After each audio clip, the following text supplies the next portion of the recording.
Pensemos un momento en el viaje que hacen las palabras. De una simple charla a convertirse en datos, y de ahí en conocimiento. Pero, ¿y si ese mismo viaje, del caos a la estructura, nos revelara una falla de raíz en cómo está diseñado todo nuestro mundo digital? Hoy vamos a ver cómo el simple hecho de transformar datos nos lleva a cuestionar la lógica misma de nuestros sistemas. Vamos a meternos de lleno. A ver, todo arranca con esta pregunta, que parece sencilla, pero tiene su chiste. Tenemos una cantidad brutal de información en audio y video, pero para que sirva de algo, primero hay que convertirla en texto, algo que podamos leer, analizar, organizar. Entonces, ¿cómo damos ese primer pasito?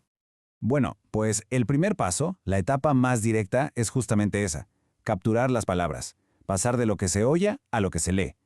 Por suerte, hoy la tecnología nos ha dado herramientas increíblemente buenas para brincar ese primer obstáculo.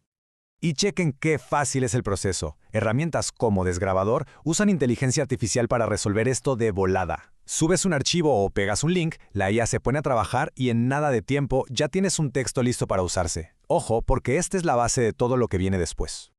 Y que no se piense que esto es para unos cuantos, ¿eh?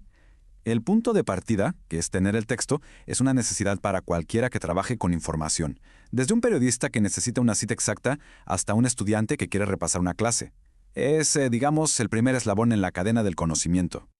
Ok, perfecto. Ya tenemos el texto. ¿Misión cumplida? No, para nada. Aquí es donde empieza el verdadero trabajo intelectual. Ahora pasamos de los datos en bruto a darles una estructura. Y aquí es donde la cosa se pone seria. Un archivo de texto gigante así nomás, pues no es más que ruido si no tenemos un sistema para ordenarlo. El conocimiento no sale del caos. Necesita un método, una forma de clasificar, de analizar, de citar y de conectar ideas. Sin eso, solo tenemos un montón de palabras suelgas. Y para eso, miren, ya existen métodos súper probados, técnicas de investigación que llevan siglos perfeccionándose. Las fichas bibliográficas, las de resumen, las de comentario, son las herramientas que nos dejan construir un argumento sólido y que se pueda verificar. Son como los cimientos del pensamiento bien hecho. Este tipo de manual es el símbolo de ese ideal: orden, estructura, una lógica metódica aplicada al saber. Pero esta búsqueda de orden nos lleva a una pregunta mucho más profunda. ¿Qué pasa si la lógica que le aplicamos a nuestras ideas está bien, pero la lógica de los sistemas tecnológicos que guardan esa información está mal desde el principio, es frágil por naturaleza? Y justo aquí es donde esta exploración da un giro que la verdad no se ve venir. Vamos a pasar de cómo ordenamos la información a cómo están diseñados los sistemas que la guardan. Y vamos a encontrar una paradoja fascinante. Uf, esta frase es durísima. Frágiles por diseño. O sea, sugiere que la debilidad de nuestros sistemas no es un accidente que hay que arreglar, sino que es una parte fundamental de cómo fueron pensados. Fueron hechos para ser débiles. Y aquí está la razón. Piensen en un centro de datos. Toda su arquitectura está pensada para aislarlo de afuera, del calor, del frío, de la humedad. O sea, está en una lucha constante contra su entorno en lugar de trabajar con él. Lo ve como un enemigo al que hay que vencer. Entonces, si la lógica de ahora es pelearse con el mundo, ¿cuál es la alternativa? Pues una que no vea al entorno como un enemigo, sino como un socio. Una lógica que le llaman simbiótica. Miren, aquí está la diferencia clarísima. Los sistemas de hoy son como parásitos. Consumen y consumen cantidades gigantes de energía y agua nomás para no morirse. En cambio, un sistema simbiótico hace todo lo contrario. Usa lo malo de afuera, el calorón, el frío extremo, y lo convierte en su propia gasolina. Para que quede más claro, la metáfora de la geometría mental es buenísima. Un sistema lineal, si le pones algo enfrente, se rompe. ¡Pum! Pero uno cíclico, de circuito cerrado, si lo presionas desde afuera no se rompe. Al contrario, se aprieta, se hace más denso, más fuerte. Es que esta idea es wow, es radical. Imaginen, una nevada ya no es un problema, es una batería de frío gigante. El calor del desierto no es un enemigo, es un motor que se puede usar. El ataque de afuera se vuelve el combustible de adentro.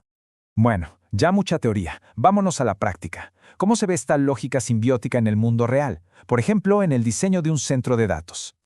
El secreto está en esto, el gradiente extremo. A ver, en lugar de tratar de echarle aire al calor de los procesadores para que se vaya, como si lo estuviéramos abanicando, la idea es atraparlo, concentrarlo todo en un solo punto para crear una diferencia de temperatura brutal.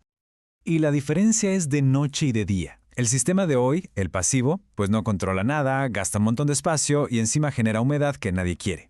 El otro sistema, el de absorción, te da control total, una densidad de energía altísima y, como si fuera poco, te da un producto secundario súper valioso, agua destilada.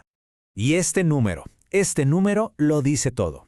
Conseguir una diferencia de 130 grados Celsius es literalmente crear una máquina de energía a partir de algo que antes era basura, el calor. Es la diferencia entre un sistema que a duras penas sobrevive y uno que crece gracias a su entorno. Así que el problema de fondo es este. La falla de nuestros sistemas actuales es una falla de lógica, pero de la más básica. Gastamos millonadas en deshacernos de un recurso valioso, el calor, en lugar de invertir en concentrarlo para que le dé de comer al mismo sistema. Y bueno, todo esto nos trae a la última parte, a la sección que amarra todo, desde cómo manejamos las palabras hasta cómo diseñamos nuestros sistemas, para dejarnos con una pregunta bien importante. La conclusión es que el problema no es que nos falten recursos, no es que no haya agua o energía. El problema es mucho más de fondo. Perdimos densidad lógica. Se nos olvidó cómo hacer sistemas que jueguen con las reglas de la naturaleza, en lugar de pelearse con ellas. Y cerramos con esta pregunta que da para pensar un buen rato. Si de verdad podemos diseñar sistemas que crean abundancia a partir de la hostilidad, sistemas que nadie puede controlar o racionar, ¿por qué no lo estamos haciendo? ¿Será que esta falta de densidad lógica le conviene a alguien? A los que, controlan una escasez que a lo mejor ni siquiera es real. Una idea para darle vueltas.